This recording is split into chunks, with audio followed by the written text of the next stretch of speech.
રાજ્યભરમાં સાર્વત્રિક વરસાદ છે એવામાં મુશળધાર વરસાદને લઈ મુખ્યમંત્રીએ યોજી બેઠક ઉચ્ચસ્તરીય બેઠક યોજી પરિસ્થિતિનો તાગ મેળવ્યો।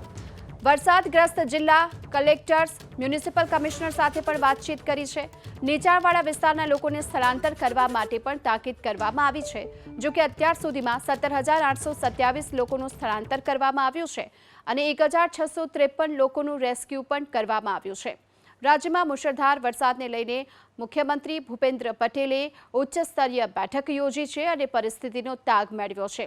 જે વરસાદગ્રસ્ત જિલ્લા કલેક્ટર્સ મ્યુનિસિપલ કમિશનર સાથે પણ વાતચીત કરી છે। આ સાથોસાથ જે નીચાણવાળા વિસ્તારોમાં લોકો ફસાયા હતા તેમને સ્થળાંતર કરવા માટેની પણ તાકીદ કરવામાં આવી છે અને તેને લઈ અત્યાર સુધીમાં 17,827 લોકોનું સ્થળાંતર કરી દેવામાં આવ્યું છે।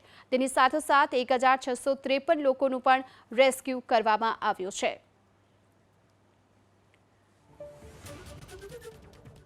તો મુશળધાર વરસાદને લઈ મુખ્યમંત્રીએ બેઠક યોજી છે અને બેઠકમાં રાજ્યની જે સ્થિતિ વરસાદની છે તેના પર ચર્ચા કરી છે। ઉચ્ચસ્તરીય બેઠકનું આયોજન કરવામાં આવ્યું છે અને વરસાદની પરિસ્થિતિને લઈને તાગ મેળવ્યો છે।